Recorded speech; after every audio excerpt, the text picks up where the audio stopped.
The Secret Service is aiming to hire thousands of new employees over the next 2 years. To meet its goals, the agency is trying to cut its hiring timelines in half. The Secret Service's recruiting push is just the latest in a hiring spree happening across federal law enforcement agencies.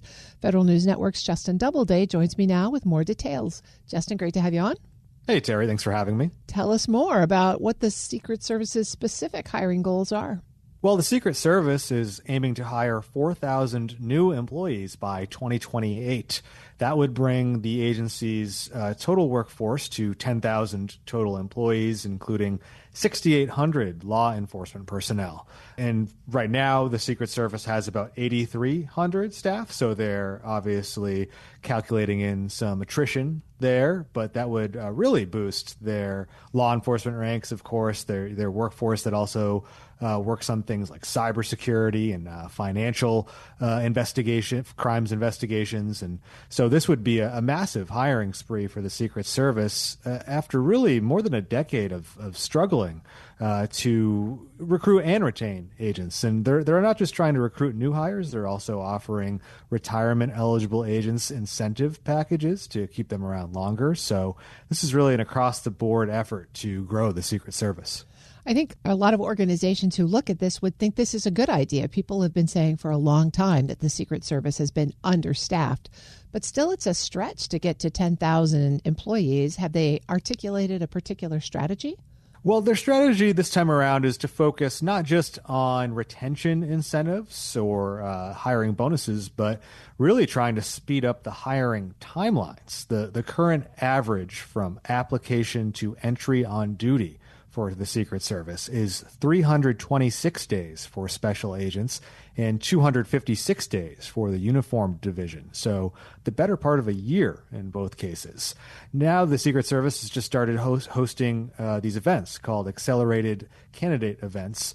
And these events, the Secret Service says, can reduce the time to job offer by 120 days. So really reducing those timelines down to in the 100 days at least, which is much more manageable, certainly from an applicant perspective who expects to get on the job and get a paycheck. But as you pointed out, the National Academy of Public Administration just a few years ago did a big study that found that one of the big issues for the Secret Service is not just, paying people better or speeding up hiring. It's really that the agency's mission demands continue to grow and staffing levels have not kept up, requiring agents and officers to work longer hours, to work overtime, to be away from their families and their hometowns for much, much longer. And so that's going to have to be something that they try to balance, of course, as they bring up these staffing levels. Well, you mentioned the effort to get the hiring window down to 100 days or less. Are there technologies that they're deploying here, more HR folks, new strategies? They're actually just compressing a lot of the processes down into these big accelerated days where they're bringing folks in and they're doing the physical tests, they're doing the cognitive tests, they're doing the polygraph tests all in one space. So rather than having a lot of these processes spread out, they're trying to essentially condense them down as much as possible. And what are some of the challenges that Secret Service has faced with recruitment and retention in the past that they are learning lessons from this time around? Well, the big issue has been just that work-life balance. That Napa study found that the agency really hasn't done a great job of striking that work-life balance for officers, and so they were leaving for much more stable jobs. And then, of course, there's just the challenge of recruiting law enforcement in general. State, local, federal law enforcement agencies have struggled for really the last 5 or so years to boost their ranks, and so the Secret Service is not alone in struggling to increase its workforce. Well, what is happening with the other federal law enforcement agencies as they're raising their recruitment efforts as well? Yeah, well, this is going to just create more competition for agencies like the Secret Service. The FBI has come out, FBI Director Kash Patel has come out and touted how 2025 was a, quote, huge year for recruiting. He said on X that the agency received 45,000 special agent applications and 30,000 professional staff applications. That includes intelligence analysts in the FBI. The FBI has also expanded its reserve service program for retired agents to work as criminal investigators. And so while he didn't cite any specific hiring figures, it's clear that the FBI is getting a ton of interest from law enforcement applicants and other applicants, and is really trying to grow as well. Well, the law enforcement field got a pretty substantial pay raise in the federal budget. Is that helping these agencies as they're trying to recruit?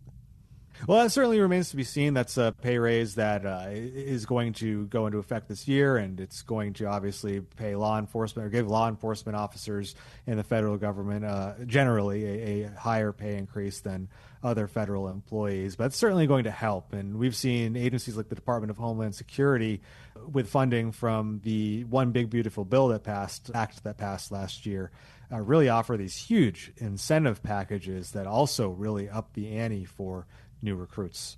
You mentioned the competition for Secret Service positions.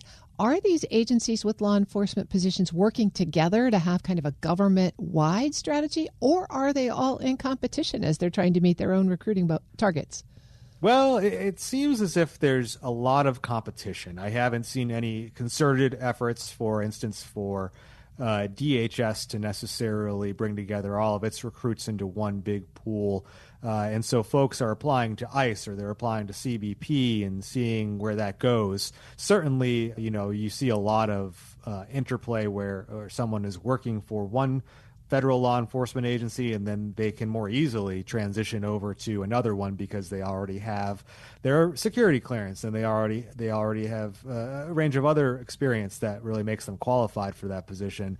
But generally, these agencies don't work together to recruit. They all have their own kind of goals and efforts to increase their workforces.